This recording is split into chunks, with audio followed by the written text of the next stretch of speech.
ಅಖಿಲಾಂಡ ಕೋಟಿ ಬ್ರಹ್ಮಾಂಡ ನಾಯಕ ರಾಜಾದಿರಾಜ ಯೋಗಿರಾಜ ಪರಬ್ರಹ್ಮ ಶ್ರೀ ಸಚ್ಚಿದಾನಂದ ಸದ್ಗುರು ಸಾಯಿನಾಥ್ ಮಹಾರಾಜ್ ಕಿ ಜೈ. ಗುರುವಿನ ಪಾದಾರವಿಂದಗಳಿಗೆ ವಂದಿಸುತ್ತಾ, ನಮಸ್ತೆ ಸ್ನೇಹಿತರೆ. ಗುರುವಿನ ಆಶೀರ್ವಾದದಿಂದ ಹಾಗೆ ಭಗವಂತನ ಕೃಪೆಯಿಂದ ನೀವು ಸರಿಯಾದ ದಾರಿಯನ್ನು ಆಯ್ಕೆ ಮಾಡ್ಕೊಂಡಿದ್ದೀರಾ. ಎಂಥದ್ದೇ ಕಷ್ಟಗಳು ದುಃಖಗಳು ಈ ಸಮಯದಲ್ಲಿ ನಿಮ್ಮನ್ನು ಆವರಿಸಿದರೂ ಕೂಡ ಸರಿಯಾದ ತೀರ್ಮಾನಗಳನ್ನು ತಗೊಂಡು ನೀವು ಮುಂದೆ ಹೋಗಲಿಕ್ಕೆ ನೀವು ಆ ಗುರುವಿನ ಶರಣದಲ್ಲಿರೋದು ಹಾಗೆ ಭಗವಂತನ ಒಂದು ಸಾನ್ನಿಧ್ಯವನ್ನು ಹೊಂದಿರೋದಕ್ಕೆ ಕಾರಣವಾಗಿದೆ ಅನ್ನೋ ರೀತಿಯಲ್ಲಿ ನಾನು ಪ್ರಾರ್ಥನೆಯನ್ನು ಮಾಡ್ತಿದ್ದೀನಿ. ಅದೇ ಪ್ರಾರ್ಥನೆ ಸತ್ಯವಾಗಲಿ ಅಂತ ಕೂಡ ನಾನು ಪ್ರಾರ್ಥನೆಯನ್ನು ಮಾಡ್ತಾ ಇವತ್ತಿನ ರೀಡಿಂಗ್ ಶುರು ಮಾಡ್ತಿದ್ದೀನಿ. ಸ್ನೇಹಿತರೆ, ಎಂದಿನಂತೆ ಇದು ಒಂದು ಟೈಮ್ಲೆಸ್ ಜನರಲ್ ರೀಡಿಂಗ್ ಆಗಿರುತ್ತೆ. ಹಾಗೆ ಇದು ಕನೆಕ್ಟಿವ್ ಎನರ್ಜಿಯಲ್ಲಿರುತ್ತೆ.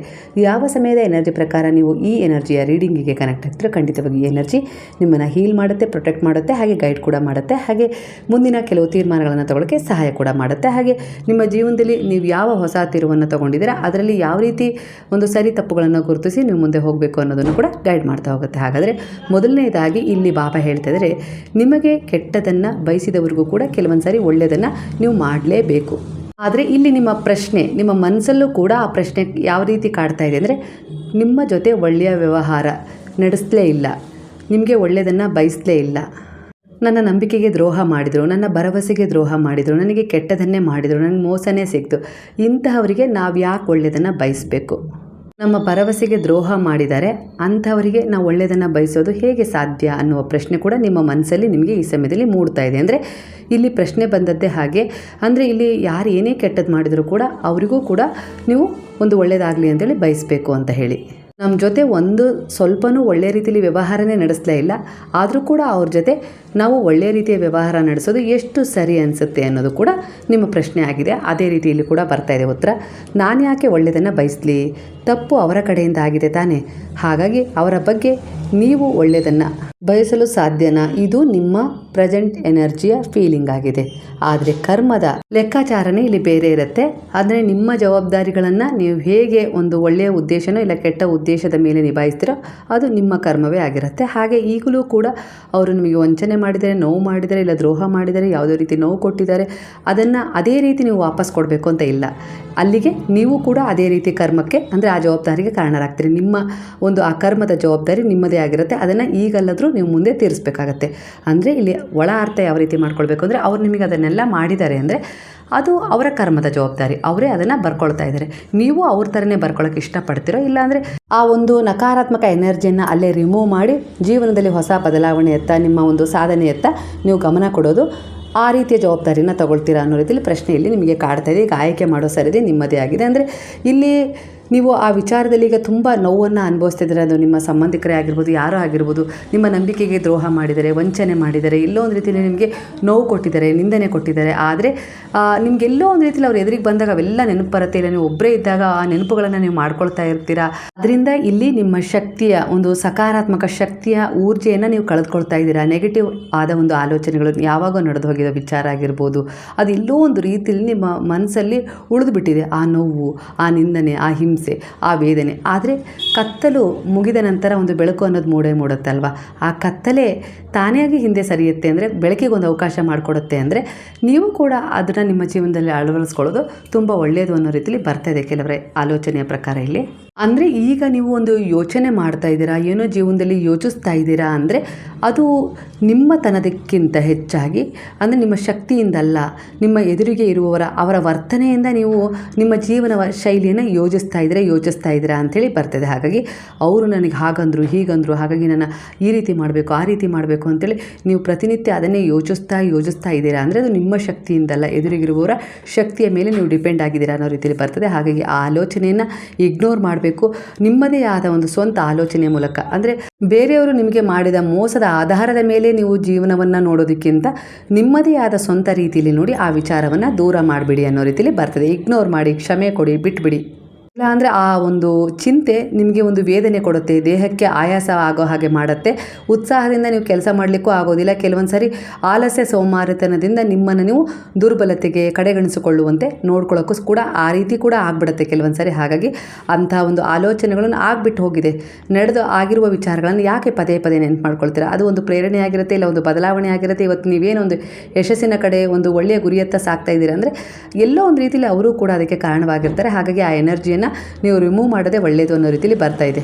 ಇಲ್ಲ ಅಂದರೆ ಮನಸ್ಸಲ್ಲಿ ನೀವು ಅದನ್ನು ಪದೇ ಪದೇ ಎಷ್ಟು ಸಾರಿ ನೆನೆಸ್ಕೊಳ್ತೀರೋ ಅಷ್ಟೇ ನಿಮ್ಮ ಜೀವನದಲ್ಲಿ ನೋವು ಹೆಚ್ಚಾಗತ್ತೆ. ಇಂತಹ ನಕಾರಾತ್ಮಕ ವಿಚಾರಗಳಿಂದ ನಿಮ್ಮ ಮನಸ್ಸನ್ನು ನೀವು ರಕ್ಷಿಸಿಕೊಳ್ಳಬೇಕು, ಸಂಭಾಳಿಸಿಕೊಳ್ಳಬೇಕು. ಆ ಸಮಯ ಬಂದಿದೆ ಅನ್ನೋ ರೀತಿಯಲ್ಲಿ ಬಾಬಾ ಹೇಳ್ತಾ ಇದ್ದಾರೆ. ನಿಮ್ಮ ಆರ್ಥಿಕ ಸ್ಥಿತಿಯಲ್ಲಿ ದೊಡ್ಡ ಬದಲಾವಣೆ ಬರ್ತಾ ಇದೆ. ನಿಮ್ಮ ಯೋಜನೆ ಹಾಗೆ ಈ ಸಮಯದಲ್ಲಿ ನೀವು ಏನನ್ನ ಯೋಜಿಸ್ತಾ ಇದ್ದೀರಲ್ಲ ಅದು ಸತ್ಯವಾಗುತ್ತೆ ಅನ್ನೋ ರೀತಿಯಲ್ಲಿ ಬರ್ತದೆ. ಅಂದರೆ ಮ್ಯಾನಿಫೆಸ್ಟ್ ಅಷ್ಟು ದೃಢ ವಿಶ್ವಾಸದಿಂದ ಕೂಡಿದೆ, ಹಾಗಾಗಿ ಅದು ಸತ್ಯವಾಗ್ತದೆ. ನಿಮ್ಮ ಶ್ರಮ ಫಲ ಕೊಡ್ತಾ ಇದೆ. ನಿಮ್ಮ ಪ್ರಾಮಾಣಿಕ ಪ್ರಯತ್ನ ಹಾಗೂ ಒಳ್ಳೆಯ ಕರ್ಮದ ಆಯ್ಕೆಯಿಂದ ನಿಮ್ಮ ಭಾಗ್ಯವನ್ನೇ ಕೂಡ ನೀವು ಬದಲಾಯಿಸ್ಕೊಳ್ತಾ ಇದ್ದೀರಾ ಅನ್ನೋ ರೀತಿಯಲ್ಲಿ ಕೂಡ ಬರ್ತಾ ಇದೆ. ಅಂದರೆ ನಿಮ್ಮಿಂದ ಏನು ಹಿಂದೆ ತಪ್ಪಾಗಿತ್ತು, ಇಲ್ಲ ಹಿಂದಿನ ಜನ್ಮದಲ್ಲಿ ತಪ್ಪಾಗಿತ್ತು, ಇಲ್ಲ ಯಾರು ನಿಮಗೆ ಏನು ಮೋಸ ಮಾಡಿದ್ರು ಅದೆಲ್ಲವನ್ನು ಇಗ್ನೋರ್ ಮಾಡಿ ನೀವೀಗ ನಿಮ್ಮ ಭಾಗ್ಯವನ್ನು ಬದಲಿಸಿಕೊಳ್ಳುವ ಹಂತದಲ್ಲಿ, ಅಂದರೆ ಆ ಮೆಟ್ಟಿಲಲ್ಲಿ ನಿಂತಿದ್ದೀರಾ. ಅಂದರೆ ಅದು ಬದಲಾವಣೆ ಆಗ್ತಾ ಇದೆ ಈಗ. ಅಂದರೆ ಇದು ಗುರುವಿನ ಸಹಕಾರದಿಂದ ಆಗಿದೆ. ಅವರು ನಿಮ್ಮ ಜೀವನದಲ್ಲಿ ಬಂದ ಮೇಲೆ ನಿಮ್ಮಲ್ಲಾದ ಒಂದು ಪರಿವರ್ತನೆ ಆಗಿರ್ಬೋದು, ಒಂದು ಯೋಚಿಸುವ ಒಂದು ರೀತಿ ನೀತಿ ಆಗಿರ್ಬೋದು ತುಂಬ ಭಿನ್ನವಾಗಿದೆ. ಹಾಗಾಗಿ ಇಲ್ಲಿ ಆ ಗುರುವಿನ ಹಾಗೆ ಈ ಬ್ರಹ್ಮಾಂಡದ ಶಕ್ತಿ ನಿಮ್ಮ ಪರವಾಗಿ ಕೆಲಸ ಮಾಡ್ತಾ ಇದೆ ಅನ್ನೋ ರೀತಿಯಲ್ಲಿ ಬರ್ತದೆ. ಹಾಗಾಗಿ ನಿಮಗೆ ಸಕಾರಾತ್ಮಕವಾದ ಆಲೋಚನೆಗಳನ್ನು ಮಾಡಲಿಕ್ಕೆ ತುಂಬ ಹೆಚ್ಚು ಪ್ರೇರಣೆ ಸಿಗ್ತಾ ಇದೆ. ಹಾಗೆ ಹೆಚ್ಚು ನಿಮಗೆ ಸಕಾರಾತ್ಮಕ ಒಂದು ಪ್ರೇರಣಾತ್ಮಕ ವಿಚಾರಗಳೇ ಎದುರಾಗ್ತಾ ಇದ್ದಾವೆ. ಗುರುವಿನ ಜೊತೆ ನಿಮ್ಮ ಸಂಪರ್ಕ ಹೆಚ್ಚಾಗ್ತಾ ಇದೆ. ಅಂದರೆ ಅವರ ಸೇವೆ ಮಾಡೋದು, ಪ್ರಾರ್ಥನೆ ಮಾಡೋದು, ಭಜನೆ ಮಾಡೋದು, ನಾಮಸ್ಮರಣೆ ಮಾಡೋದು, ಅವರ ದರ್ಶನ ಮಾಡೋದು, ಹೀಗೆ ಅವರ ಉಪದೇಶಗಳಂತೆ ಈಗ ನೀವು ನಡ್ಕೊಳ್ತಾ ಇರೋದ್ರಿಂದ ನಿಮ್ಮ ರೀತಿ ನೀತಿ ಒಂದು ಯಾವ ರೀತಿ ಆಗಿದೆ ಅಂದರೆ ದಯೆ, ಕರುಣೆ, ಪ್ರೇಮ ಈ ರೀತಿಯಾದ ಒಂದು ಸೇವೆಯ ಭಾವ ನಿಮ್ಮಲ್ಲಿ ಹೆಚ್ಚು ಮಟ್ಟದಲ್ಲಿ ಉತ್ಪತ್ತಿಯಾಗಿರೋದ್ರಿಂದ ಇಲ್ಲಿ ಈ ಬ್ರಹ್ಮಾಂಡದ ಶಕ್ತಿಯು ನಿಮ್ಮ ಸಂಪರ್ಕಕ್ಕೆ ಬಂದಿದೆ. ಅಂದರೆ ಆ ಒಂದು ನಿಮ್ಮ ಮತ್ತು ಬ್ರಹ್ಮಾಂಡದ ಶಕ್ತಿಯ ಮಧ್ಯೆ ಇರುವ ಬ್ಲಾಕೇಜ್ಗಳು ನಿಮ್ಮ ಕೈಯಾರೆ ನೀವೇ ಒಂದು ಸತ್ಕಾರ್ಯಗಳ ಮೂಲಕ ಆಗಿರ್ಬೋದು, ಸದ್ಗುಣಗಳ ಮೂಲಕ ಆಗಿರ್ಬೋದು, ಹಾಗೆ ಒಂದು ಈ ರೀತಿ ದಯೆ, ಕರುಣೆ, ಪ್ರೇಮ, ಸೇವೆ, ಮನುಷ್ಯತ್ವ, ಮಾನವೀಯತೆ, ಹಾಗೆ ಈ ಪ್ರಕೃತಿಗೆ ನೀವು ಯಾವೆಲ್ಲ ರೀತಿಯಲ್ಲಿ ಸಹಾಯ ಮಾಡ್ತಾಯಿದ್ದೀರೋ, ಪ್ರಾಣಿ ಪಕ್ಷಿಗಳಿಗೆ ಯಾವೆಲ್ಲ ರೀತಿಯಲ್ಲಿ ಸಹಾಯ ಮಾಡ್ತಿದ್ದೀರೋ ಗುರುವಿನ ಉಪದೇಶಗಳನ್ನು ನೀವು ಕೇಳಿ, ಅದೇ ರೀತಿ ಈ ಬ್ರಹ್ಮಾಂಡದ ಶಕ್ತಿಯು ಕೂಡ ನಿಮಗೆ ಅತ್ಯಂತ ಸನಿಹ ಆಗ್ತಾ ಇದ್ದಾವೆ. ಅವರ ಸಂಪರ್ಕಕ್ಕೂ ಕೂಡ ನಿಮ್ಮ ಶಕ್ತಿ ಹೋಗ್ತಾ ಇದೆ ಈಗ ಅನ್ನೋ ರೀತಿಯಲ್ಲಿ ಬರ್ತದೆ. ಈ ಒಂದು ಆತ್ಮವಿಶ್ವಾಸ ರಹಸ್ಯವಾಗಿ ನಿಮಗೆ ತಿಳಿಯದ ರೀತಿಯಲ್ಲಿ ನಿಮ್ಮ ಜೀವನವನ್ನು ಆವರಿಸ್ತಾ ಇದೆ. ಹಾಗೆ ನಿಮ್ಮ ವೈಯಕ್ತಿಕ ಜೀವನದಲ್ಲಿ ನಿಮ್ಮನ್ನು ನೀವು ಪ್ರೀತಿಸಿದವರು ಯಾರಾದರೂ ತುಂಬ ದೂರ ನಿಮ್ಮನ್ನು ಬಿಟ್ಟು ಹೋಗಿದ್ದಾರೆ ಅಂದರೆ ಯಾರೋ ಮಧ್ಯ ಪ್ರವೇಶ ಮಾಡಿ ನಿಮ್ಮಿಬ್ಬರ ಮಧ್ಯೆ ಒಂದು ಬಿರುಕು ಮೂಡಿದೆ.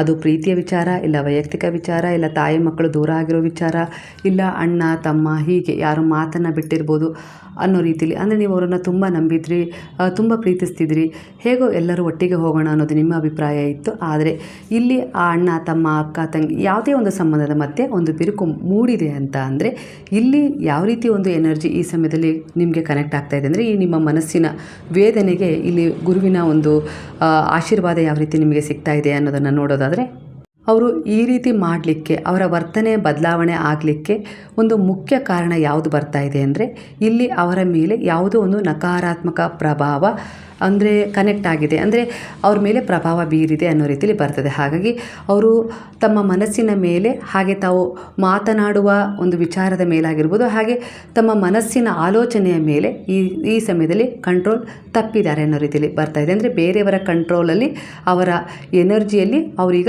ಹೋಗ್ತಾ ಇದ್ದಾರೆ. ಇರೋದ್ರಿಂದ ಅವರು ನಿಮ್ಮನ್ನು ಬಿಟ್ಟು ದೂರ ಹೋಗಿದ್ದಾರೆ. ಹಾಗೆ ನೀವಂದರೆ ಅವರಿಗೆ ಈಗ ಆಲಸ್ಯ, ಎಲ್ಲೋ ಒಂದು ರೀತಿಯಲ್ಲಿ ನಿಮ್ಮನ್ನು ನೋಡಿದರೆ ಕಾಳಜಿ ಇಲ್ಲ, ಪ್ರೀತಿ ಇಲ್ಲ, ಯಾವುದೇ ರೀತಿ ನಿಮ್ಮ ಬಗ್ಗೆ ಒಂದು ಬೆಲೆನೇ ಇಲ್ಲದ ರೀತಿಯಲ್ಲಿ ಆಗಿದೆ. ಹಾಗಾಗಿ ಅವರು ನಿಮ್ಮನ್ನು ಬಿಟ್ಟು ಹೋಗಲಿಕ್ಕೆ ಬೇರೆಯವರ ಎನರ್ಜಿಯಲ್ಲಿ ಅವರೀಗ ಇದ್ದಾರೆ, ಕಂಟ್ರೋಲಲ್ಲಿ ಇದ್ದಾರೆ. ಹಾಗಾಗಿ ಅವರು ನಿಮ್ಮ ಮೇಲೆ ಈ ರೀತಿಯಾಗಿ ದ್ವೇಷ, ಇಲ್ಲ ಅಸೂಯೆ, ನಿಮ್ಮನ್ನು ಕಂಡ್ರೆ ಆಗೋದಿಲ್ಲ, ಏನೇನೋ ಒಟ್ಟಾರೆಯಾಗಿ ನೀವು ಈ ಸಮಯದಲ್ಲಿ ನೋವನ್ನು ಅನುಭವಿಸ್ತಾ ಇದ್ದೀರಲ್ಲ, ಅದಕ್ಕೆ ಮೂರನೆಯ ವ್ಯಕ್ತಿಯ ಪ್ರವೇಶ, ಇಲ್ಲವೇ ಅವರ ಮೇಲೆ ಯಾವುದೋ ರೀತಿಯ ಒಂದು ಕಂಟ್ರೋಲ್ ಅವರನ್ನು ತಮ್ಮ ಹಿಡಿತಕ್ಕೆ ತಗೊಂಡಿದೆ. ಹಾಗಾಗಿ ಅವರು ಈ ರೀತಿಯಾದ ವರ್ತನೆಯನ್ನು ಮಾಡ್ತಾ ಇದ್ದಾರೆ ಅನ್ನೋ ರೀತಿಯಲ್ಲಿ ಇಲ್ಲಿ ಪಾಸಿಟಿವ್ ಆಗಿ ಬರ್ತಾ ಇದೆ.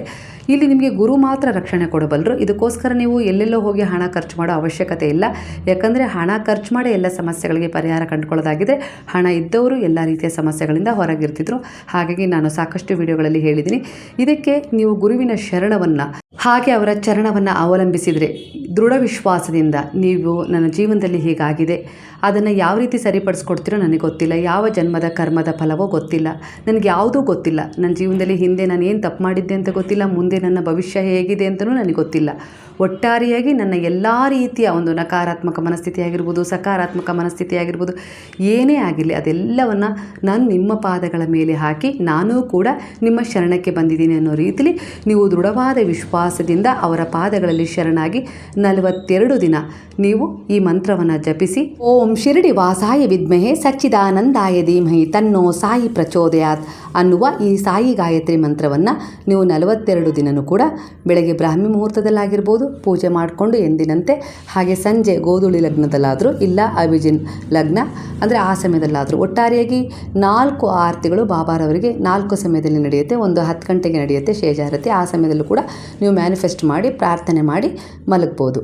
5 ಗುರುವಾರಗಳ ಕಾಲ 9 ನವಧಾನ್ಯವನ್ನು ಕಾಲು ಕೆ ಜಿ ತೊಗೊಂಡು 9 ಥರ ನವಧಾನ್ಯವನ್ನು ಅದನ್ನು ಗುರುವಿನ ಮಂದಿರಕ್ಕೆ ಗುರುವಾರದ ದಿನ ನೀವು ಬೆಳಗ್ಗೆ ಎದ್ದು ಪೂಜೆ ಎಲ್ಲ ಮುಗಿಸಿ ಅದನ್ನು ಬಾಬಾರವರ ಎದುರಿಗಿಟ್ಟು, ಎಂಥದ್ದೇ ಒಂದು ಗ್ರಹ ದೋಷ, ವಶೀಕರಣ, ಯಾವುದೇ ರೀತಿ ಒಂದು ಕೆಟ್ಟ ದೃಷ್ಟಿ, ಇಂಥದ್ದೇನೇ ಒಂದು ಕಾಡಾಟ ಅವರ ಮೇಲೆ ಪ್ರಯೋಗ ಆಗಿದೆ, ಅದರಿಂದ ಅವರು ನನ್ನ ಒಂದು ದೂರ ಬಿಟ್ಟು ಹೋಗಿದ್ದಾರೆ, ಇಲ್ಲ ಅವರ ಮಧ್ಯೆ ನನ್ನ ಮಧ್ಯೆ ಒಂದು ವೈಮನಸ್ಸು ಮೂಡಿದೆ, ಇದಕ್ಕೆ 3ನೇ ವ್ಯಕ್ತಿ ಪ್ರವೇಶ ಆಗಿರ್ಬೋದು, ಕೆಟ್ಟ ದೃಷ್ಟಿ ಆಗಿರ್ಬೋದು, ಇಲ್ಲ ಅವರು ಓಡಾಡಿದ ಜಾಗದಲ್ಲಿ ಏನಾದರೂ ಸಮಸ್ಯೆ ಆಗಿರ್ಬೋದು, ಈ ರೀತಿ ಕೂಡ ಕೆಲವೊಂದು ಸಾರಿ ಅವರಿಗೇ ತಿಳಿಯದ ರೀತಿಯಲ್ಲಿ ಅವರು ನಿಮ್ಮನ್ನು ದ್ವೇಷಿಸಲಿಕ್ಕೆ ಇಲ್ಲ ನಿಮ್ಮನ್ನು ಕಡೆಗಣಿಸಲಿಕ್ಕೆ ಶುರು ಮಾಡಿರ್ತಾರೆ. ಒಂದು ಆಕರ್ಷಣೆಗೆ ಒಳಗಾಗಿರ್ಬೋದು, ಎರಡನೇದು ಅವರು ಓಡಾಡುವ ಜಾಗದಲ್ಲಿ ಎಲ್ಲೋ ಒಂದು ರೀತಿಯಲ್ಲಿ ಅವರಿಗೆ ಏನೋ ಒಂದು ನಕಾರಾತ್ಮಕ ಪ್ರಭಾವ ಬೀರಿರ್ಬೋದು ಅನ್ನೋ ರೀತಿಯಲ್ಲಿ ಬರ್ತದೆ. ಹಾಗಾಗಿ ಈ ರೀತಿ ಆ ಒಂದು ಧಾನ್ಯಗಳನ್ನು ಕೈಯಲ್ಲಿ ಹಿಡಿದು ಪ್ರಾರ್ಥನೆಯನ್ನು ಮಾಡಿಕೊಂಡು ಪ್ರತಿ ಗುರುವಾರ ನೀವು ಹಿಂದಿನ ದಿನ ಬುಧವಾರನೇ ತರಿಸ್ಕೊಂಡ್ಬಿಡಿ.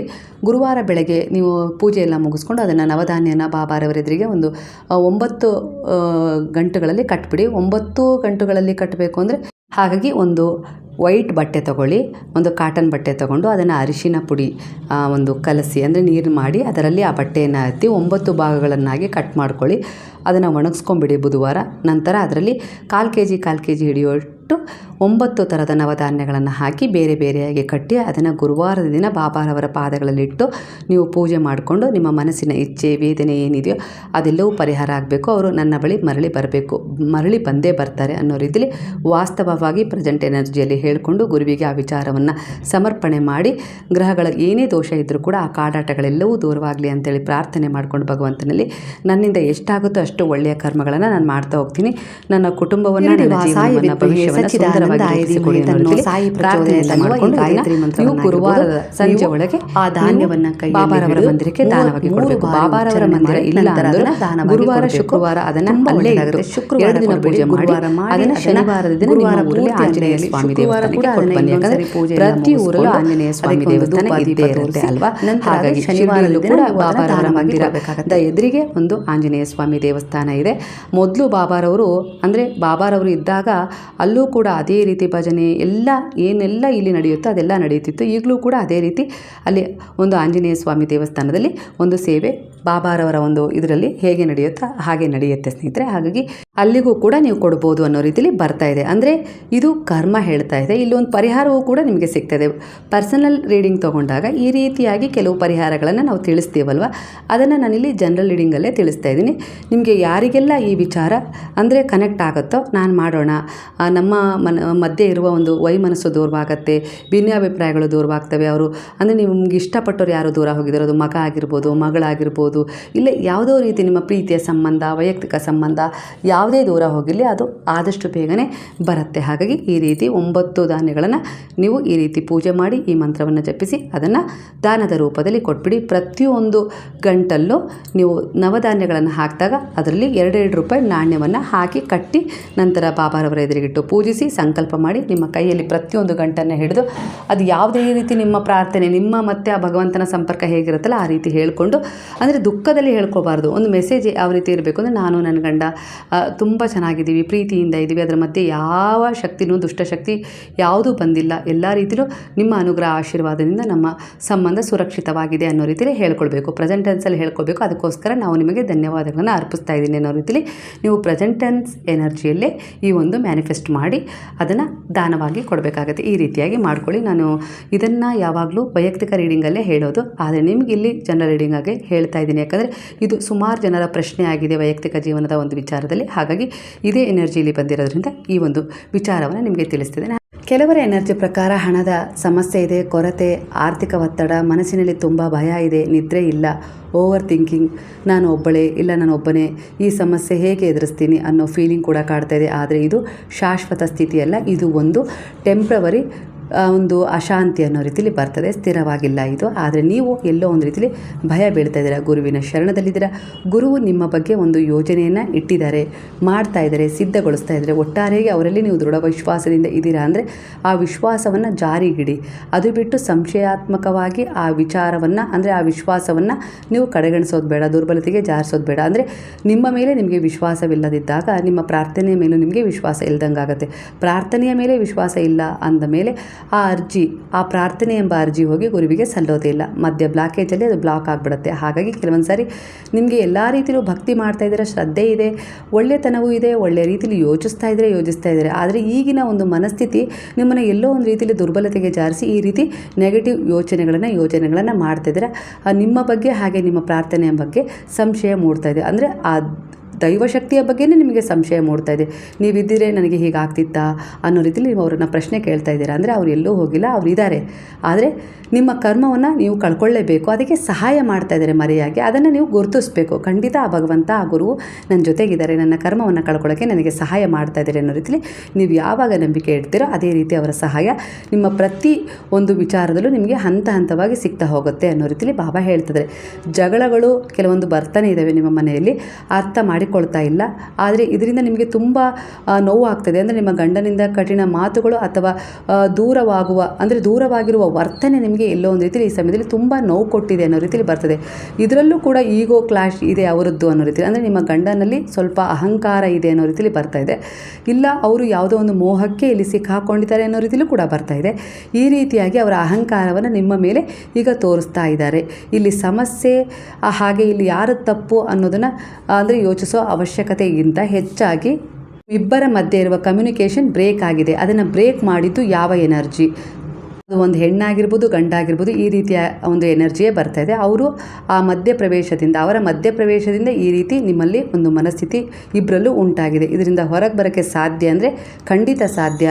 ಗೊಂದಲ ಬಿಡಬೇಕು, ಭಯ ಬಿಡಬೇಕು, ಅನಿಶ್ಚಿತತೆ ಬಿಡಬೇಕು, ಯಾವ ದಾರಿ ಸರಿ ಅನ್ನೋ ಅನುಮಾನವೂ ಕೂಡ ಬಿಡಬೇಕು. ಭವಿಷ್ಯದ ಬಗ್ಗೆ ತುಂಬ ಭಯ ಹೆಚ್ಚಾಗಿದೆ ನಿಮಗೀಗ. ಮುಂದೇನು ಹೀಗಾಗಿದೆಯಲ್ಲ, ಹೀಗಾಗ್ಬಿಡ್ತಲ್ಲ, ನಾನು ಅಂದ್ಕೊಂಡೇ ಇರಲಿಲ್ಲ ಈ ರೀತಿ ನನ್ನ ಜೀವನದಲ್ಲಿ ನಡೆಯುತ್ತೆ ಅಂತ ಹೇಳಿ.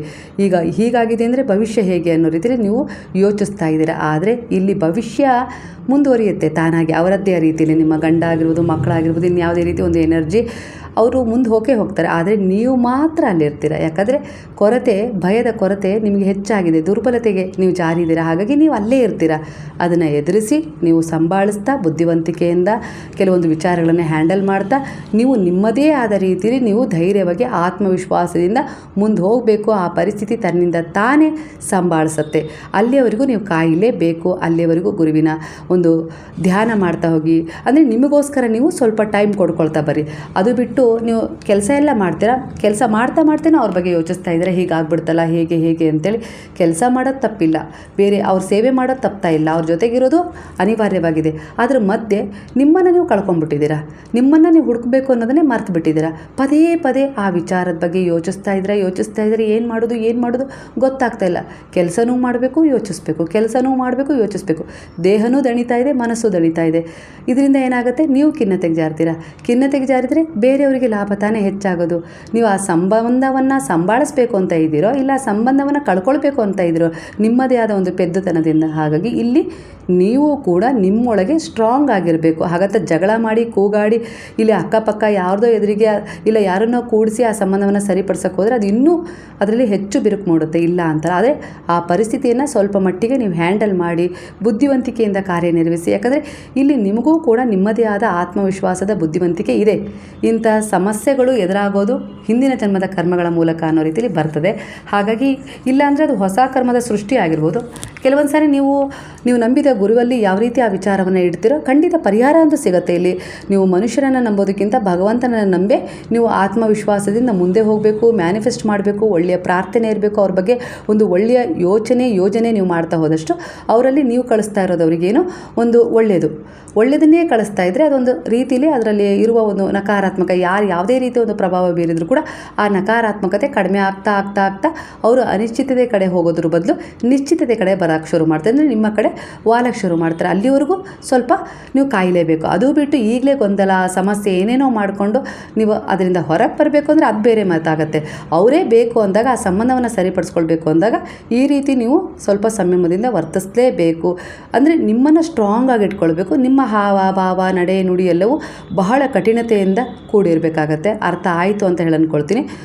ಆಗ ಖಂಡಿತ ಆ ಸಂಬಂಧದಲ್ಲಿ ಒಂದು ಇನ್ನೂ ನಿಮ್ಮ ಬಗ್ಗೆ ಬೆಲೆ ಅಂದರೆ ನಿಮ್ಮ ಬೆಲೆ ಆವಾಗ ಅವರಿಗೆ ತಿಳಿತಾ ಹೋಗುತ್ತೆ ಅನ್ನೋ ರೀತಿಲಿ ಬರ್ತಾ ಇದೆ. ಒಟ್ಟಾರೆಯಾಗಿ ನೀವೀಗ ಒಂದು ಆಟದ ವಸ್ತು ಆಗಿದ್ದೀರ. ಯಾವಾಗ ಬೇಕಾದರೂ ಆಟದ ವಸ್ತು ನನ್ನ ಕೈಗೆ ಸಿಗುತ್ತೆ ಬಿಡು, ನನ್ನ ಮಾತು ಕೇಳುತ್ತೆ ಬಿಡು ಅನ್ನೋ ರೀತಿಲಿ ಅವ್ರು ಅಂದ್ಕೊಂಡ್ಬಿಟ್ಟಿದ್ದಾರೆ. ಹಾಗಾಗಿ ನಿಮ್ಮ ಬೆಲೆ ಗೊತ್ತಿಲ್ಲದೆ ಅವರು ಅವ್ರ ಜೀವನದಲ್ಲಿ ಅವರದ್ದೇ ಆದ ರೀತಿಲಿ ಎಲ್ಲ ರೀತಿಲೂ ಒಂದು ಮುಂದುವರಿತಾ ಇದ್ದಾರೆ. ಅವರಿಗಷ್ಟೇ ಆ ಸ್ವತಂತ್ರತೆ ಇಲ್ಲ. ಹಾಗಂತ ಅವ್ರ ದಾರಿ ತಪ್ಪಿದ್ದಾರೆ ಅಂತೇಳಿ ನೀವು ಅದನ್ನು ಆಯ್ಕೆ ಮಾಡಿಕೊಂಡ್ರೆ ಅವರಿಗೂ ನಿಮಗೂ ಯಾವುದೇ ರೀತಿ ವ್ಯತ್ಯಾಸ ಇರೋದಿಲ್ಲ. ಹಿಂದೆ ಬಂದಿದೆಯಲ್ಲ ರೀಡಿಂಗ್ ಎನರ್ಜಿ, ಅದೇ ರೀತಿ ಮತ್ತೆ ಕನೆಕ್ಟ್ ಆಗ್ತದೆ. ಅದು ಅವರದೇ ಕರ್ಮದ ರೀತಿಯಲ್ಲಿ ಅವರ ಜವಾಬ್ದಾರಿಗಳನ್ನ ನಿರ್ವಹಿಸಿ ಅವರ ಕರ್ಮವನ್ನು ಅವ್ರು ಕಟ್ಕೊಳ್ತಾ ಇದ್ದಾರೆ. ಅಲ್ಲಿ ನೀವು ಅದೇ ಥರ ಮಾಡ್ತೀನಿ ಅಂದರೆ ನಿಮಗೂ ಅವರಿಗೂ ವ್ಯತ್ಯಾಸ ಇರೋದಿಲ್ಲ. ಹಾಗಾಗಿ ಅದನ್ನು ಬಿಡಿ. ಸಂಭಾಳಿಸ್ಕೊಳ್ಬೇಕು ಅಂದರೆ ಪ್ರಯತ್ನ ಪಡಿ, ಮ್ಯಾನಿಫೆಸ್ಟ್ ಮಾಡಿ, ಒಳ್ಳೆಯದಾಗತ್ತೆ. ಸ್ವಲ್ಪ ಸಮಯ ಕೊಡಿ ಅದಕ್ಕೆ. ಇಲ್ಲ ಅಲ್ಲಿಂದ ಹೊರಗೆ ಬರೋದೇ ಅನಿವಾರ್ಯ, ಇಲ್ಲ ನನಗದು ನನ್ನ ಒಂದು ಸ್ವಾಭಿಮಾನಕ್ಕೆ ಧಕ್ಕೆ ಆದ ವಿಚಾರ, ನಾನು ಹೊರಗೆ ಬಂದೇ ಬರ್ತೀನಿ, ನಾನು ಒಬ್ಬಳೇ ಆದರೂ ಪರವಾಗಿಲ್ಲ, ಒಬ್ಬನೇ ಆದರೂ ಪರವಾಗಿಲ್ಲ, ನಾನು ಒಂದು ಒಳ್ಳೆಯ ರೀತಿಯಲ್ಲಿ ಬದುಕನ್ನು ಕಟ್ಕೊಳ್ತೀನಿ ಅನ್ನೋ ರೀತಿಲಿ ಏನಾದರೂ ನಿಮ್ಮ ಮನಸ್ಥಿತಿ ಇದ್ದರೆ ಖಂಡಿತವಾಗಿ ಅದಕ್ಕೂ ಕೂಡ ಇದು ಒಂದು ಒಳ್ಳೆಯ ಸಮಯ ಅನ್ನೋ ರೀತಿಲಿ ಬರ್ತಾ ಇದೆ. ಸ್ವಲ್ಪ ಯೋಜಿಸಿ ತೀರ್ಮಾನವನ್ನು ತಗೊಳ್ಳೋದು. ಯಾಕಂದರೆ ನಿಮ್ಮ ಆತ್ಮವಿಶ್ವಾಸದ ಮೇಲೆ ಎರಡೂ ನಿರ್ಧಾರಗಳು ಬಿಟ್ಟಿದ್ದಾವೆ ಇಲ್ಲಿ. ಇದನ್ನು ಕೂಡ ನೀವು ಮುಂದುವರೆದ್ರೆ ಗೆಲ್ತೀರಾ, ಅಲ್ಲೂ ಕೂಡ ನೀವು ಮುಂದುವರೆದ್ರೆ ಗೆಲ್ತೀರಾ. ಹಾಗಾಗಿ ಯಾವುದನ್ನು ಉಳಿಸ್ಕೊಂಡು ಗೆಲ್ಲಬೇಕು ಅನ್ನೋದು ನಿಮಗೆ ಬಿಟ್ಟಿದೆ ಅನ್ನೋ ರೀತಿಲಿ ಬರ್ತಾ ಇದೆ. ಸತ್ಯ ಹೇಳಬೇಕು ಅಂದರೆ ನೀವೀಗಾಗಲೇ ಎಮೋಷನಲಿ ಓವರ್ ಥಿಂಕಿಂಗ್ ಮಾಡ್ತಾ ಒತ್ತಡದಲ್ಲಿ ಎಷ್ಟು ಹೋಗಿಬಿಟ್ಟಿದ್ದೀರಾ ಅಂದರೆ ನಿಮಗೆ ನಿಮ್ಮ ಎದುರಿಗಿರುವ ಒಂದು ವಿಚಾರನೇ ಕಾಣಿಸ್ತಾ ಇಲ್ಲ, ಏನೂ ಕಾಣಿಸ್ತಾ ಇಲ್ಲ. ಎಲ್ಲ ಕತ್ತಲೆ ಬ್ಲರ್ ಆಗ್ತಾ ಇದೆ. ನಿಮಗೆ ನಿಮ್ಮ ಜೀವನದಲ್ಲಿ ಅದೊಂದು ಏನು ನಡೆದಿದೆಯಲ್ಲ ಘಟನೆ, ಅದ್ರ ಬಗ್ಗೆನೇ ನೀವು ಫೋಕಸ್ ಮಾಡ್ತಿದ್ರೆ ಅದರಿಂದ ನೀವು ಹೊರಗೆ ಬರಲಿಲ್ಲ ಅಂದರೆ ನೀವು ಕಳ್ಕೊಂಡ್ಬಿಡ್ತೀರ ನಿಮ್ಮನ್ನೇ ನೀವು ಅನ್ನೋ ರೀತಿಲಿ ಬರ್ತಿದೆ. ನಿಮ್ಮನ್ನು ನೀವೇ ಕಳ್ಕೊಂಡ್ಮೇಲೆ ನೀವು ಪಡ್ಕೊಳ್ಳೋದೆಲ್ಲಿಂದ ಬಂತು ಅಲ್ವಾ? ಅರ್ಥ ಮಾಡ್ಕೊಳ್ಳಿ. ನೀವು ಸರಿಯಾಗಿದ್ರೇ ತಾನೇ ಅದನ್ನು ಪಡ್ಕೊಳ್ಳೋಕ್ಕೆ ಸಾಧ್ಯ. ಹಾಗಾಗಿ ಇಲ್ಲಿ ನಿಮ್ಮನ್ನು ಸ್ಟ್ರಾಂಗ್ ಮಾಡಿ ಅನ್ನೋ ರೀತಿಲಿ ಗುರು ಹೇಳ್ತಿದ್ರೆ ಇದು ಬಹಳ ಪವರ್ಫುಲ್ ಮೆಸೇಜ್ ಆಗಿರುತ್ತೆ. ಅರ್ಥ ಮಾಡ್ಕೊಳ್ಳಿ. ತಾಳ್ಮೆ ಇಟ್ಟು ನಿಧಾನವಾಗಿ ಬ್ಯಾಲೆನ್ಸ್ ನೀವು ಮಾಡ್ಕೊಳ್ಳೇಬೇಕು. ಖಂಡಿತ ಬರುತ್ತೆ. ಹಣದ ಹೊಸ ಅವಕಾಶ ಕೂಡ ಬರ್ತಾ ಇದೆ ಕೆಲವರಿಗೆ. ಇದರಿಂದ ನಿಮಗೆ ಸ್ವಲ್ಪ ಅಂದರೆ ಸಣ್ಣ ಒಂದು ವಿಚಾರಗಳನ್ನು ಸರಿಪಡಿಸ್ಕೊಳ್ಳೋಕ್ಕೆ ಒಂದೊಂದೇ ಮೆಟ್ಟಿಲನ್ನು ಹತ್ತಿ ಸುಧಾರಿಸ್ಕೊಳ್ಳೋಕ್ಕೆ ಸಹಾಯ ಆಗುತ್ತೆ. ವಾರಗಳಲ್ಲಿ ಈಗಿರುವ ಒಂದು ಕಷ್ಟದಿಂದ ದುಃಖದಿಂದ ನಿಧಾನವಾಗಿ ಹೊರಗೆ ಬರ್ತೀರಾ. ಮ್ಯಾನಿಫೆಸ್ಟ್ ಮಾಡಿ, ದುರ್ಬಲತೆಗೆ ಜಾರಬೇಡಿ. ಆತ್ಮವಿಶ್ವಾಸದಿಂದ ಬರುವ ಸಮಸ್ಯೆಗಳಿಗೆ ನೀವು ಹೆದರೋದು ಬೇಡ. ಅವುಗಳನ್ನು ಸಂಭಾಳಿಸುವ ರೀತಿಯಲ್ಲಿ, ಅವುಗಳನ್ನು ಬ್ಯಾಲೆನ್ಸ್ ಮಾಡಿಕೊಂಡು, ಅವುಗಳನ್ನು ಎದುರಿಸುವ ರೀತಿಯಲ್ಲಿ, ಅವುಗಳನ್ನು ಬಗೆಹರಿಸಿಕೊಳ್ಳುವ ರೀತಿಯಲ್ಲಿ ಯೋಜಿಸಿ ಗುರುವಿನ ಆಶೀರ್ವಾದ ಹಾಗೆ ಅವರ ಮಾರ್ಗದರ್ಶನ ಸಿಗುತ್ತೆ ಅನ್ನೋ ರೀತಿಯಲ್ಲಿ ಬರ್ತದೆ. ಪರಿಸ್ಥಿತಿ ಬದಲಾವಣೆ ಖಂಡಿತ ಆಗ್ತಾ ಇದೆ ಅನ್ನೋ ರೀತಿಯಲ್ಲಿ ನಿಮ್ಮ ಮನಸ್ಸಿಗೆ ನೀವು ಹೇಳ್ಕೊಳ್ಬೇಕು. ನೆಗೆಟಿವ್ ಆಗಿ ವಿಚಾರವನ್ನು ತಲುಪಿಸಬೇಡಿ ಆ ಮನಸ್ಸಿಗೆ ಅನ್ನೋ ರೀತಿಯಲ್ಲಿ ಬರ್ತದೆ. ಶಾಂತಿಯ ಕಡೆಗೆ ಸಾಗುವ ಎನರ್ಜಿ ಅದು ನಿಮ್ಮನ್ನು ತುಂಬ ಸ್ಟ್ರಾಂಗ್ ಮಾಡುತ್ತೆ ಅನ್ನೋ ರೀತಿಯಲ್ಲಿ ಗುರು ಹೇಳ್ತಿದ್ದಾರೆ. ಈಗ ನೀವು ತುಂಬ ಒತ್ತಡದಲ್ಲಿ ಇದ್ದೀರಾ. ಗಂಡ, ಮಕ್ಕಳು, ಹಣ, ಭವಿಷ್ಯ ಎಲ್ಲವೂ ಒಟ್ಟಿಗೆ ಇಲ್ಲಿ ನಿಮಗೆ ತುಂಬ ಸಮಸ್ಯೆಯನ್ನು ಉಂಟು ಮಾಡಿದೆ. ಆದರೆ ನೀವು ದುರ್ಬಲರಲ್ಲ, ನೀವು ತಪ್ಪು ಮಾಡಿಲ್ಲ. ಆದರೆ ಖಂಡಿತ ನೀವೊಂದು ಒತ್ತಡದ ಒಂದು ಫೀಲ್ಡಲ್ಲಿ ಇದ್ದೀರಾ ಅನ್ನೋ ರೀತಿಯಲ್ಲಿ ಬರ್ತಾ ಇದೆ. ಆದರೆ ಈಗ ಮಾಡಬೇಕಾದದ್ದು ಒಂದೇ ಬಾರಿ ಎಲ್ಲ ಸಮಸ್ಯೆ ಪರಿಹಾರ ಮಾಡ್ಕೊಳ್ತೀನಿ ಅಂತೇಳಿ ದುಡುಕಿನ ನಿರ್ಧಾರವನ್ನು ತಗೊಬೇಡಿ. ದಿನಕ್ಕೊಂದು ಸಣ್ಣ ಹೆಜ್ಜೆ ಅನ್ನೋ ರೀತಿಲಿ ನೀವು ಆ ಪ್ರಯತ್ನವನ್ನು ನಿಧಾನವಾಗಿ ಮಾಡಲಿಕ್ಕೆ ಶುರು ಮಾಡಿ. ನಿಮ್ಮ ಮನಸ್ಸಿಗೆ ಸ್ವಲ್ಪ ವಿಶ್ರಾಂತಿ, ದೇಹಕ್ಕೂ ಸ್ವಲ್ಪ ವಿಶ್ರಾಂತಿ ಕೊಡೋದ್ರ ಮೂಲಕ ಆತ್ಮವಿಶ್ವಾಸವನ್ನು ತುಂಬ್ತಾ ಅದರಲ್ಲಿ ಪ್ರಾಮಾಣಿಕ ಪ್ರಯತ್ನವನ್ನು ಪಡಿ. ಹಣ ಆಗಿರ್ಬೋದು, ಸಣ್ಣ ಒಂದು ಇನ್ಕಮ್ ಸೋರ್ಸ್ ಬಗ್ಗೆ ಯೋಚನೆ ಮಾಡ್ತಾ ಇದ್ದೀರಾ. ಖಂಡಿತವಾಗಿಯೂ ಅದಕ್ಕೋಸ್ಕರ ಅದು ಹೋಮ್ ಬೇಸ್ಡ್ ಆಗಿರ್ಬೋದು, ಇಲ್ಲ ಪಾರ್ಟ್ ಟೈಮ್ ಜಾಬ್ ಆಗಿರ್ಬೋದು, ನೀವು ಅದ್ರ ಬಗ್ಗೆ ಒಂದು ಯೋಚನೆಯನ್ನು ಮಾಡ್ತಾ ಇದ್ದೀರಾ ಈ ಸಮಯದಲ್ಲಿ. ಅಂದರೆ ಪ್ರಾಕ್ಟಿಕಲ್ ಆಗಿ ಒಂದು ನೀವೇ ನಿಮಗೆ ಸಲಹೆ ಕೊಟ್ಕೊಳ್ತಿದ್ದೀರಾ, ನಾನು ಈ ರೀತಿ ಏನಾದರೂ ಒಂದು ವಿಚಾರದಲ್ಲಿ ಮುಂದುವರಿಯೋಣ ಅನ್ನೋ ರೀತಿಯಲ್ಲಿ. ಯಾಕೆ ಅಂದರೆ ಹಣದ ವಿಚಾರದಲ್ಲಿ ಸ್ವಲ್ಪ ಏನೋ ವ್ಯತ್ಯಾಸ ಆಗಿರ್ಬೋದು, ಅಂದರೆ ಸಮಸ್ಯೆ ಎದುರಾಗ್ತಾ ಇದೆ. ಒಂದು ಭವಿಷ್ಯದ ಒಂದು ಯೋಚನೆಯ ರೂಪದಲ್ಲಿ ನೀವು ಯೋಚಿಸ್ತಾ ಇದ್ದೀರಾ. ಹಾಗಾಗಿ ಈ ರೀತಿಯಾಗಿ ನೀವು ಒಂದು ಯೋಚನೆಯನ್ನು ಮಾಡ್ತಾ ಇದ್ದರೆ ಖಂಡಿತ ಒಳ್ಳೆಯ ಯೋಚನೆ ಬರ್ತಾ ಇದೆ. ಯೋಜನೆಯೂ ಕೂಡ ಒಳ್ಳೆಯದೇ ಆಗಿದೆ. ಆದರೆ ಇದರಿಂದ ಯಾರಿಗೂ ಕೂಡ, ನಿಮ್ಮ ಮಕ್ಕಳಿಗಾಗಿರ್ಬೋದು, ಇನ್ಯಾವುದೇ ರೀತಿಯ ಒಂದು ಸಂಬಂಧಗಳಿಗಾಗಿರ್ಬೋದು ಹರ್ಟ್ ಆಗಬಾರ್ದು, ನೋವಾಗಬಾರ್ದು. ಅವುಗಳ ಮೇಲೆ ನಿಮ್ಮ ಪ್ರೀತಿ, ಕಾಳಜಿ, ಜವಾಬ್ದಾರಿ ಕಡಿಮೆ ಆಗಬಾರ್ದು. ಆ ರೀತಿ ನೀವು ಎಲ್ಲವನ್ನು ಸಂಭಾಳಿಸ್ತೀರಾ ಅಂದರೆ ಖಂಡಿತವಾಗಿಯೂ ಆಗ ಅಲ್ಲಿ ನೀವು ಖುಷಿಯಾಗಿ ಕೆಲಸ ಮಾಡ್ಬೋದು. ಹಾಗೆ ಇಲ್ಲಿ ಇವರು ಕೂಡ ಖುಷಿಯಾಗಿರ್ಬೋದು. ಆ ರೀತಿ ನಿಮಗೆ ಒಂದು ಒಳ್ಳೆಯ ರೀತಿಯಲ್ಲಿ ಅದನ್ನು ಆಯ್ಕೆ ಮಾಡಿಕೊಂಡು ನಿಮ್ಮ ಟೈಮಿಗೆ ಸೆಟ್ ಆಗೋ ರೀತಿಯಲ್ಲಿ ನೀವು ಅದನ್ನು ನೋಡ್ಕೊಂಡು ಹೋಗಿ. ಅವರ ಟೈಮಿಗೆ ಸೆಟ್ ಆಗೋ ರೀತಿಯಲ್ಲಿ ಹೋಗೋದಾಗಿರ್ಬೋದು, ಇಲ್ಲ ಈಗ ಆತುರದ ನಿರ್ಧಾರ ತಗೊಂಡು ಅಲ್ಲಿ ಲಾಕ್ ಆಗೋದು ಆಗಿರ್ಬೋದು, ಆಗಬಾರ್ದು. ಹಾಗಾಗಿ ಇಲ್ಲಿ ಗುರುವು ಎಚ್ಚರಿಸ್ತಾ ಇದ್ದಾರೆ. ಹಾಗೆ ಕೆಲವರ ಎನರ್ಜಿಯ ಪ್ರಕಾರ ಸಂಬಂಧ, ಜಗಳ ಸಮಯದಲ್ಲಿ ಪ್ರತಿಕ್ರಿಯೆ ಕೊಡೋದನ್ನು ಕಡಿಮೆ ಮಾಡ್ಕೊಳ್ಳಿ. ನಂತರ ಶಾಂತವಾಗಿ ಮಾತನಾಡೋದನ್ನು ಅಭ್ಯಾಸ ಮಾಡ್ಕೊಳ್ಳಿ. ಅಂದರೆ ಯಾವುದೇ ರೀತಿ ಒಂದು ಸಂಬಂಧದಲ್ಲಾಗಿರ್ಬೋದು, ಒಂದೊಂದೇ ಸರಿ ತಿರುಗಿಸಿ ಮಾತನಾಡೋದು, ಕೂಗೋದು, ಇಲ್ಲ ಏನಾದರೂ ಮಾಡ್ಕೊಳ್ಳೋದು, ಸಮಸ್ಯೆ ಮಾಡೋದು, ಇಲ್ಲ ಬಿಟ್ಟು ಹೋಗೋದು, ಇಲ್ಲ ದುಡುಕಿನ ನಿರ್ಧಾರ, ಈ ರೀತಿ ಯಾವುದೇ ರೀತಿ ಮಾತುಗಳು ನಿಮ್ಮಿಬ್ಬರ ಮಧ್ಯೆ ಬರೋದು ಬೇಡ. ಸ್ವಲ್ಪ ಕಡಿಮೆ ಮಾತನಾಡುವ ಅಭ್ಯಾಸ, ಶಾಂತತೆ ಹೆಚ್ಚಾಗಿ ಒಂದು ಮಹತ್ವ ಕೊಡಿ. ಹಾಗೆ ಕೂತ್ಕೊಂಡು ಒಬ್ರಿಗೊಬ್ರು ಅದನ್ನು ಚರ್ಚೆ ಮಾಡಿ ನಿಧಾನವಾಗಿ. ಯಾಕಂದರೆ ಕೆಲವೊಂದು ಸಮಯ ಬರುತ್ತೆ, ಕೆಲವೊಂದು ಜನರು ಕೂಡ ನಿಮ್ಮ ಮಧ್ಯೆ ಬರ್ತಾರೆ, ಕೆಲವೊಂದು ಪರಿಸ್ಥಿತಿಗಳು ಕೂಡ ಆ ರೀತಿ ಉಂಟಾಗಿದಾವಿಲ್ಲ ಅಂತಲ್ಲ. ಆದರೆ ಈ ಸಮಯ, ಆ ಪರಿಸ್ಥಿತಿ, ಆ ಜನರು ನಿಮ್ಮನ್ನು ಒಡೆದು ಹಾಕಲು ಬಂದಿಲ್ಲ, ನಿಮ್ಮನ್ನು ಇನ್ನಷ್ಟು ಗಟ್ಟಿಯಾಗಿಸಲು. ಅಂದರೆ ನಿಮ್ಮಿಬ್ಬರ ಮಧ್ಯೆ ನಿಮ್ಮ ಯಾವುದೇ ರೀತಿ ಒಂದು ವಿಚಾರ ಆಗಿರ್ಬೋದು, ಅದರಲ್ಲಿ ನೀವು ಎಷ್ಟು ಅಂಡರ್ಸ್ಟ್ಯಾಂಡಿಂಗಲ್ಲಿ ಬದುಕ್ತಾ ಇದ್ದೀರಾ, ಎಷ್ಟು ಒಬ್ರನ್ನೊಬ್ಬರು ಪ್ರೀತಿಸ್ತೀರಾ, ಗೌರವಿಸ್ತೀರಾ, ಹಾಗೆ ಒಬ್ರಿಗೊಬ್ರು ಎಷ್ಟು ಬೆಲೆ ಕೊಡ್ತೀರಾ, ನಿಮ್ಮ ಸಂಬಂಧ ಎಷ್ಟು ಗಾಢವಾಗಿದೆ ಅನ್ನೋ ರೀತಿಲಿ ಒಂದು ಪರೀಕ್ಷೆಯ ಆಗಿ ಬಂದಿದೆ, ಹೊಸ ದಾರಿಗೆ ತರುವುದಕ್ಕೆ ಬಂದಿದೆ ಅನ್ನೋ ರೀತಿಲಿ ಬರ್ತದೆ. ಹಾಗಾಗಿ ಇದರಲ್ಲಿ ಇಬ್ಬರದ್ದು ಕೂಡ ಭಾಗತ್ವ ಇದೆ. ಯಾರು ಯಾವ ರೀತಿ ಬ್ಯಾಲೆನ್ಸ್ ಮಾಡ್ತಾರೋ ಅದರ ಆಧಾರದ ಮೇಲೆ ಕೂತ್ಕೊಂಡು ಮಾತನಾಡಿ ಭವಿಷ್ಯದ ಬಗ್ಗೆ ಯೋಜಿಸಿ ನಂತರ ಮುಂದುವರಿರಿ. ಆಗ ನಿಮ್ಮ ಜೀವನ ಒಂದು ಸುಖಾಂತ್ಯವನ್ನು ಪಡ್ಕೊಳ್ಳುತ್ತೆ. ಇದಕ್ಕೆ ಗುರುವಿನ ಸಹಾಯ ಕೂಡ ಇರುತ್ತೆ. ನೀವು ಅವರ ಒಂದು ವಿಚಾರದ ಮೇಲೆ, ಅಂದರೆ ಬಾಬಾರವರ ಪಾದಗಳ ಮೇಲೆ ಭರವಸೆ ಇಟ್ಟು ವಿಚಾರದಲ್ಲಿ ತೀರ್ಮಾನವನ್ನು ತಗೊಳ್ಬೋದು. ಖಂಡಿತ ಸಹಾಯ ಸಿಗುತ್ತೆ ಅನ್ನೋ ರೀತಿಯಲ್ಲಿ ಬರ್ತಾಯಿದೆ. ಎಲ್ಲ ರೀತಿಯ ಸಮಸ್ಯೆಗಳಿಂದ ಹೊರಗೆ ಬರೋದು ನಿಮಗೆ ಗೊತ್ತಾಗ್ತಾ ಇಲ್ಲ. ಯಾಕಂದರೆ ಹಿಂದಿನ ಜನ್ಮದಲ್ಲಿ ಏನು ಮಾಡಿದರೆ ಅದು ಗೊತ್ತಿಲ್ಲ, ಮುಂದೆ ಏನಾಗುತ್ತೆ ಅದು ಗೊತ್ತಿಲ್ಲ. ಈಗ ವಾಸ್ತವವಾಗಿ ಕೆಲವು ತೀರ್ಮಾನಗಳನ್ನು ತೊಗೊಳಕ್ಕೆ ಆಗ್ತಾ ಇಲ್ಲ. ಇಂಥ ಒಂದು ಸಂದಿಗ್ಧ ಸ್ಥಿತಿಯಲ್ಲಿ ನೀವೀಗ ಇದ್ದೀರಾ. ನೀವು ಹೊತ್ತಿಸಿಕೊಂಡಿರುವ ನೋವುಗಳನ್ನು ನನ್ನ ಧ್ವನಿಗೆ ಅರ್ಪಿಸಿ ಅನ್ನೋ ರೀತಿಯಲ್ಲಿ ಬಾಬಾ ಮೆಸೇಜ್ ಕೊಡ್ತಾ ಇದ್ದಾರೆ. ಅಂದರೆ ಇಲ್ಲಿ ನೀವು ಇಟ್ಕೊಂಡಿರುವ ಭಯ ಆಗಿರ್ಬೋದು, ಕೋಪ ಆಗಿರ್ಬೋದು, ಹಳೆಯ ನೋವು ಆಗಿರ್ಬೋದು, ಅಸೂಯೆ ಆಗಿರ್ಬೋದು, ಅತಿಯಾದ ಒಂದು ಆಸೆ ಆಕಾಂಕ್ಷೆಗಳ ಬಯಕೆ ಆಗಿರ್ಬೋದು, ನಿಮ್ಮ ಮನಸ್ಸಲ್ಲಿ ಈ ಸಮಯದಲ್ಲಿ ಯಾವ ವಿಚಾರ ತುಂಬ ಭಾರವಾಗಿದೆ ಅಂತ ಹೇಳಿ ಅನಿಸ್ತಾ ಇದೆಯಲ್ಲ, ಅದು ಹೊತ್ಕೊಳ್ಳೋಕೆ ಆಗ್ತಾ ಇಲ್ಲ ಅಂಥೇಳಿ ಅನಿಸ್ತಾ ಇದೆಯಲ್ಲ ನಿಮಗೆ, ಅದರಿಂದ ನೋವಾಗ್ತಾ ಇದೆ, ನೆಗೆಟಿವ್ ಆಲೋಚನೆಗಳು ಹೆಚ್ಚಾಗ್ತಾ ಇದೆ, ಭವಿಷ್ಯದ ಬಗ್ಗೆ ಭಯ ಕಾಡ್ತಾ ಇದೆ, ಏನು ಮಾಡೋದು ಅಂತ ಗೊತ್ತಾಗ್ತಾ ಇಲ್ಲ, ನನಗೆ ಯಾಕೆ ಇಲ್ಲಿ ಈ ರೀತಿ ಸಮಸ್ಯೆಗಳಾಗ್ತಾ ಇದ್ದಾವೆ, ಇದರಿಂದ ಹೊರಗೆ ಬರೋಕ್ಕೆ ದಾರಿ ಏನು, ನನ್ನ ಜೀವನಕ್ಕೆ ಯಾಕಾಯಿತು ಈ ನೋವು ದುಃಖ ಅನ್ನೋ ರೀತಿಯಲ್ಲಿ ನಿಮಗೆ ಅನಿಸ್ತಾ ಇದೆ ಅಂದರೆ ಅವೆಲ್ಲವನ್ನು ನೀವು ಹೊತ್ಕೊಳ್ಳೋ ಅವಶ್ಯಕತೆ ಇಲ್ಲ. ಹೊತ್ಕೊಂಡೇ ಸಾಕ್ತಾ ಇದ್ದೀರಾ. ನೀವೇ ಹೊತ್ಕೊಂಡಿದ್ದೀರಾ ಅಂದರೆ ಅದರ ಭಾರ ನಿಮಗೆ ಆಗೇ ಆಗುತ್ತೆ.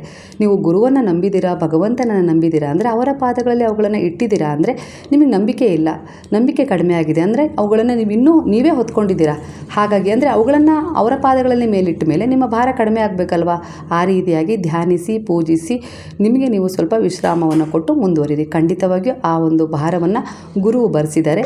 ಈಗ ನಿಮ್ಮ ಜೀವನದಲ್ಲಿ ಜಗಳ, ಹಣದ ಒತ್ತಡ, ಮನಸ್ಸಿನಲ್ಲಿ ಗೊಂದಲ, ಭವಿಷ್ಯದ ಬಗ್ಗೆ ಭಯ, ಹಾಗೆ ಯಾವೆಲ್ಲ ರೀತಿಯ ಸಮಸ್ಯೆಗಳಿದಾವೋ ಇವೆಲ್ಲವೂ ಹೊರಗಿನ ಸಮಸ್ಯೆಗಳಷ್ಟೇ ಅಲ್ಲ, ಒಳಗಿನ ಭಾವನೆಗಳ ಪ್ರತಿಫಲ ಕೂಡ ಆಗಿರುತ್ತೆ. ಅಂದರೆ ನಿಮ್ಮದೇ ಆದ ಒಂದು ರೀತಿಯಲ್ಲಿ ರಿಫ್ಲೆಕ್ಷನನ್ನು ಕೊಡ್ತಾ ಇರುತ್ತೆ. ಹಾಗಾಗಿ ಇಲ್ಲಿ ಬಾಬಾರವರು ತಮ್ಮ ಧ್ವನಿಗೆ ಆ ಒಂದು ವಿಚಾರವನ್ನು ಸಮರ್ಪಣೆ ಮಾಡ್ತಾ ಇದ್ದಾರೆ. ನೀವು ಅವರ ಮೇಲೆ ಆ ಭಾರವನ್ನು ಇಟ್ಟಾಗ ಅವರು ಆ ಧ್ವನಿಯಲ್ಲಿ ಅದಕ್ಕೆ ಒಂದು ಅಂತ್ಯವನ್ನು ಕೊಡ್ತಾರೆ, ಮುಕ್ತಿಯನ್ನು ಕೊಡ್ತಾರೆ. ಖಂಡಿತ ನಿಮ್ಮ ಜೀವನದಲ್ಲಿ ನೀವು ಅಂದ್ಕೊಂಡಿದ್ದಕ್ಕೆ ನೀವು ಮುಂದೆ ಹೋಗಲಿಕ್ಕೆ ಸಹಾಯ ಮಾಡ್ತಾರೆ. ಆ ಭಾರವೇ ಇಲ್ಲ ಅಂದರೆ ನೀವು ಆರಾಮಾಗಿ ಏನಾದರೂ ಹೊಸ ತೀರ್ಮಾನಗಳನ್ನು ತಗೊಂಡು ಆ ಎಲ್ಲ ರೀತಿಯ ನೋವಿನಿಂದ ಹೊರಗೆ ಬರ್ಬೋದಲ್ಲ, ಆ ರೀತಿ ಶಾಂತಿಯ ಕಡೆ ನಿಮ್ಮನ್ನು ಕರ್ಕೊಂಡು ಹೋಗ್ತಾ ಇದ್ದಾರೆ ಅನ್ನೋ ರೀತಿಯಲ್ಲಿ ಮೆಸೇಜ್ ಸಿಗ್ತಾ ಇದೆ. ನಿಮ್ಮ ನಂಬಿಕೆಗೆ ಯಾವತ್ತೂ ಮೋಸ ಮಾಡಿಲ್ಲ ಬಾಬಾ, ನಿಮ್ಮ ಎಲ್ಲ ಭಾರವನ್ನು ನನಗೆ ಒಪ್ಪಿಸು, ನೀನು ಶಾಂತವಾಗಿರು ಅನ್ನೋ ರೀತಿಯಲ್ಲಿ ಬಾಬಾ ಗೈಡೆನ್ಸ್ ಕೊಡ್ತಾ ಇದ್ದಾರೆ. ಜಗಳದಲ್ಲಿ ತಕ್ಷಣ ಪ್ರತಿಕ್ರಿಯೆ ಕೊಡೋಕೆ ಹೋಗಬೇಡಿ, ನೀವು ನಿಯಂತ್ರಣ ಮಾಡಲಾಗದ ವಿಷಯಗಳನ್ನು ನನಗೆ ಬಿಟ್ಬಿಡಿ, ಭಯ ಬದಲಿಗೆ ನಂಬಿಕೆ ಇಡ್ತಾ ಹೋಗಿ, ಸಣ್ಣ ಪ್ರಾರ್ಥನೆ ಅಥವಾ ಧ್ಯಾನ ಪ್ರಾರಂಭಿಸಿ ಅನ್ನೋ ರೀತಿಯಲ್ಲಿ ಕೂಡ ಇಲ್ಲಿ ವಿಚಾರ ರೀಡಿಂಗ್ ಬರ್ತಾ ಇದೆ. ನೀವು ಇದನ್ನೆಲ್ಲ ಮಾಡ್ತಾ ಇದ್ದೀರಾ ಅಂದರೂ ಕೂಡ ಯಾವುದೋ ಒಂದು ನಿಯಂತ್ರಣದಲ್ಲಿ ಇಟ್ಕೊಂಡು ಮಾಡ್ತಾ ಇದ್ದೀರಾ ಅಂದರೆ ಒತ್ತಡದಲ್ಲಿದ್ದೀರಾ. ನಿಮಗೆ ನಂಬಿಕೆಗಿಂತ ಅಪನಂಬಿಕೆನೇ ಹೆಚ್ಚಾಗಿದೆ. ಆಗುತ್ತೋ ಇಲ್ವೋ, ಪ್ರಾರ್ಥನೆ ಮಾಡ್ತಾಯಿದ್ದೀರಾ, ಪೂಜೆ ಮಾಡ್ತಾಯಿದ್ದೀರಾ, ಎಲ್ಲ ಮಾಡ್ತಾಯಿದ್ದೀರಾ, ಅದ್ರ ಜೊತೆ ಅಪನಂಬಿಕೆ, ನಾನು ಅಂದ್ಕೊಂಡಿದ್ದು ಆಗುತ್ತಾ ಇಲ್ವಾ, ಅವ್ರು ನನ್ನ ಜೀವನಕ್ಕೆ ಮರಳಿ ಬರ್ತಾರಾ ಇಲ್ವಾ, ಈ ರೀತಿ ಸಂದೇಹದಲ್ಲಿದ್ದಾಗ ಆ ಪ್ರಾರ್ಥನೆ ಪೂರ್ಣಗೊಳ್ಳೋದಿಲ್ಲ ಅನ್ನೋ ರೀತಿಯಲ್ಲಿ ಬಾಬಾ ಇಲ್ಲಿ ಕರೆಕ್ಟಾಗಿ ಹೇಳ್ತಾ ಇದ್ದಾರೆ. ಅದನ್ನು ಅರ್ಥ ಮಾಡ್ಕೊಳ್ಳಿ. ಈಗ ನೀವು ಬಂಧನದಲ್ಲಿರುವಂತೆ ನೋವನ್ನು ಅದಕ್ಕೋಸ್ಕರನೇ ಅನುಭವಿಸ್ತಾ ಇರೋದು ಅನ್ನೋ ರೀತಿಯಲ್ಲಿ ಬರ್ತಾಯಿದೆ. ಹಾಗಾಗಿ ನೀವು ಅವರ ಮೇಲೆ ಪೂರ್ಣವಾದ ವಿಶ್ವಾಸವಿಟ್ಟು ಅವರ ಪಾದಗಳಲ್ಲಿ ಆ ವಿಚಾರವನ್ನು ಅರ್ಪಿಸಿದ್ದೀರಾ ಅಂದರೆ ಅದು ಧ್ವನಿಯಲ್ಲಿ ದಹಿಸಲ್ಪಡ್ತಾ ಇದೆ. ಅದೇ ರೀತಿ ನೀವು ಕೂಡ ಮ್ಯಾನಿಫೆಸ್ಟ್ ಮಾಡಿ, ಖಂಡಿತ ಒಳ್ಳೆಯದಾಗತ್ತೆ ಅನ್ನೋ ರೀತಿಯಲ್ಲಿ ಬರ್ತಾ ಇದೆ.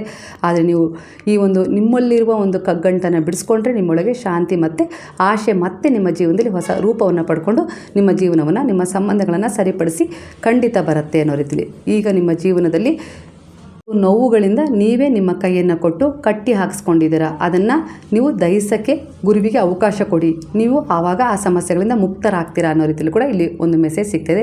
ನೀವು ಒಬ್ಬರೇ ಅಲ್ವೇ ಅಲ್ಲ, ನಿಮ್ಮ ಜೊತೆ ನಾನಿದ್ದೀನಿ ಅನ್ನೋ ರೀತಿಯಲ್ಲಿ ಬಾಬಾ ಪದೇ ಪದೇ ನಿಮಗೆ ಹೇಳ್ತಾ ಇದ್ದರೂ ಕೂಡ ನೀವು ಆ ಭಯವನ್ನು ಬಿಡ್ತಾ ಇಲ್ಲ. ಆ ಪರಿಸ್ಥಿತಿಯಿಂದ ನೀವು ಹೊರಗೆ ಬರದೆ ನಾನು ಕೂಡ ನಿಮಗೆ ಸಹಾಯ ಮಾಡೋದು ಕಷ್ಟ ಆಗ್ತಾ ಇದೆ ಅನ್ನೋ ರೀತಿಯಲ್ಲಿ ಬರ್ತದೆ. ಅಂದರೆ ಆ ವಿಚಾರವನ್ನು, ಸಂಪೂರ್ಣವಾದ ಆ ಭಾರವನ್ನು ಅವರ ಪಾದಗಳಲ್ಲಿ ಇಟ್ಟು ನೀವು ಹಿಂದೆ ಸರಿದು ಬಿಡಬೇಕು.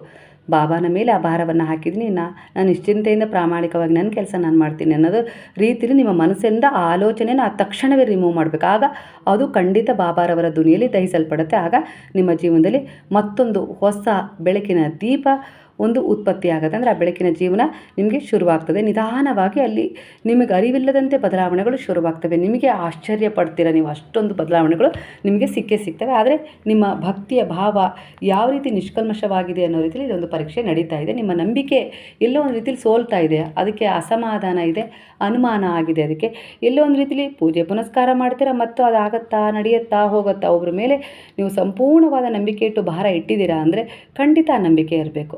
ಆಗಲೇ ಅದಕ್ಕೆ ಅದರದ್ದೇ ಆದ ರೀತಿಯಲ್ಲಿ ಒಂದು ಉತ್ತರ ಸಿಗುತ್ತೆ ಅನ್ನೋ ರೀತಿಯಲ್ಲಿ ಬರ್ತದೆ. ಹಾಗಾಗಿ ನಿಮ್ಮ ಎಲ್ಲ ರೀತಿಯ ಸಮಸ್ಯೆಗಳಿಗೆ ಪರಿಹಾರ ಸಿಗೋದಂತೂ ಖಂಡಿತ ಅನ್ನೋ ರೀತಿಯಲ್ಲಿ ಬರ್ತದೆ.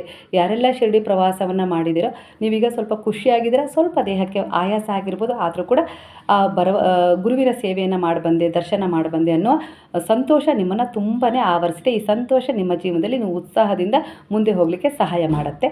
ಸ್ವಲ್ಪ ಧ್ಯಾನಿಸಿ, ಹಾಗೆ ಉಪ್ಪು ನೀರಲ್ಲಿ ನಿಮ್ಮ ಕಾಲುಗಳನ್ನು ಸ್ವಲ್ಪ ಹೊತ್ತು ನೆನೆಸಿಟ್ಟು, ಉಗುರು ಬೆಚ್ಚಗಿನ ನೀರಲ್ಲಿ ಉಪ್ಪು ಹಾಕಿ ಸ್ವಲ್ಪ ಕಾಲುಗಳನ್ನು ನೆನೆಸಿಟ್ಟು ರಿಲೀಫ್ ಮಾಡ್ಕೊಳ್ಳಿ. ಯಾಕಂದರೆ ಕೆಲವೊಂದು ಸಾರಿ ಓಡಾಟದಲ್ಲೂ ಕೂಡ ನೆಗೆಟಿವ್ ಎನರ್ಜಿ ನಿಮ್ಮನ್ನು ಆವರಿಸಿರುತ್ತೆ. ಹಾಗಾಗಿ ಅದರಿಂದ ಹೊರಗೆ ಬನ್ನಿ, ಆಯಾಸ ದೂರವಾಗುತ್ತೆ ಅನ್ನೋ ರೀತಿಯಲ್ಲಿ ಬಾಬಾರವರೇ ನಿಮ್ಮ ಸುಸ್ತನ್ನು ನೋಡಿ ಈ ರೀತಿ ಒಂದು ಮೆಸೇಜ್ ಕೊಡ್ತಾ ಇರ್ಬೋದು. ನೋಡಿ, ಮಾಡಲಿಕ್ಕಾದರೆ ಮಾಡ್ಕೊಳ್ಳಿ. ಭವಿಷ್ಯದ ವಿಚಾರದಲ್ಲಿ ಯೋಚಿಸ್ತಾ ಇದ್ದರೆ ಏನು ಮಾಡೋದು ಮುಂದಿನ ಒಂದು ವಿಚಾರಕ್ಕೆ ಅನ್ನೋ ರೀತಿಯಲ್ಲಿ ನೀವು ಅವರ ಪಾದಗಳಲ್ಲಿ ಶರಣಾಗಿ ಪ್ರಯತ್ನ ಮಾಡಿ. ಒಂದು 10 ಪ್ರಯತ್ನಗಳಿದಾವೆ ನಿಮಗೆ ನಿಮ್ಮ ಮನಸ್ಸಲ್ಲಿ, ಅದನ್ನು ಗುರುವಿನ ಪಾದಗಳಲ್ಲಿ ಶರಣಾಗಿಸಿ ಇದರಲ್ಲಿ ಯಾವುದು ಒಳ್ಳೆಯದೋ ಅದರಲ್ಲಿ ಮುಂದುವರಿಲಿಕ್ಕೆ ಸಹಾಯ ಮಾಡಿ ಅನ್ನಿ. ಖಂಡಿತ ಅದೇ ರೀತಿ ಸಹಾಯ ನಿಮಗೆ ಸಿಗುತ್ತೆ ಅನ್ನೋ ರೀತಿಯಲ್ಲಿ ಬರ್ತಾ ಇದೆ.